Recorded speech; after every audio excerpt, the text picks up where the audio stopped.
जय हिंद। इस वीडियो में हम उदाहरण 11 करेंगे। दर्शाइए कि 3 वर्गमूल 2 एक अपरिमेय संख्या है। देखिए, ये जो वर्गमूल की संख्याएं होती हैं जो वर्गमूल से बाहर ना निकल सके वो सभी अपरिमेय संख्या कहलाती हैं।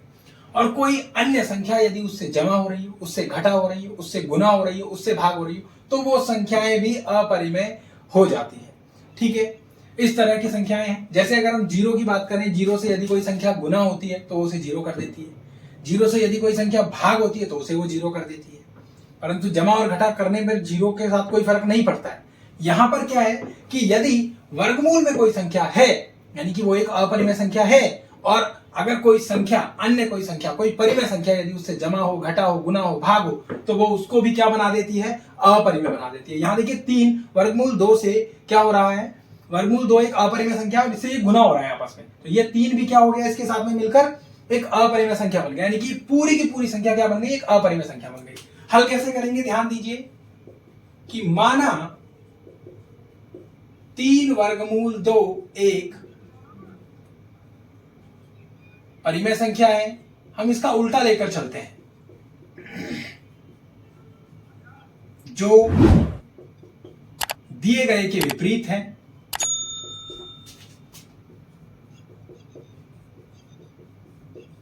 दिए गए के विपरीत है, तो हम यहां लिखेंगे, इसलिए 3 वर्गमूल 2 को मैं p बटा q के रूप में लिख रहा हूं। क्यों? क्योंकि मैंने परिमेय संख्या मान लिया, और यहां p और q क्या है? सहअभाज्य है। परिमेय संख्याएं क्या होती है? जब p और बटे में जो संख्या लिखी होती है वो सहअभाज्य होनी चाहिए, आपस में भाग नहीं होनी चाहिए। सहअभाज्य है, तथा नीचे कोई जो संख्या होती है q, ये कभी भी जीरो नहीं होना चाहिए, तथा q बराबर जीरो नहीं है। ठीक है, इस तरीके से हम इसको मानकर चलेंगे। अब मैं इसको नीचे एक लगाकर क्रॉस मल्टीप्लाई कर रहा हूं। क्रॉस मल्टीप्लाई जब मैं करता हूं तो यहां पर मेरे पास में देखिए ये 3 अंडर रूट 2 q बराबर में p आ जाता है। और मैं यहां पर इस वर्गमूल 2 को रहने दे रहा हूं, बाकी ये दोनों चीज जो गुना हो रही है इसको नीचे यहां ले आया, इस 3 को यहां और q को यहां। 3 q भी नीचे आ गया और 3 भी क्यों नीचे आ गया? क्योंकि गुना हो रहा है, इधर जाकर भाग हो गया बराबर के इधर जाकर। अब देखिए यहां देखिए वर्गमूल 2 मेरे पास एक अपरिमेय संख्या और ये एक परिमेय संख्या बन रही है। क्यों परिमेय संख्या बन रही है? ध्यान दीजिए कि यहां p और q क्या है? पूर्णांक है। यहां पर भी आप इसको सहअभाज्य पूर्णांक लिख सकते हैं। पूर्णांक है, सहअभाज्य पूर्णांक है। p और q पूर्णांक है, इसलिए p बटा 3q क्या होना चाहिए? एक परिमेय संख्या है। जितने भी पूर्णांक होते हैं वो सभी परिमेय संख्या होती है। ठीक है, परिमेय संख्या है, इसलिए वर्गमूल 2 भी परिमेय संख्या होगी। परंतु यह असत्य है, क्योंकि वर्गमूल 2 क्या होता है? एक अपरिमेय संख्या है।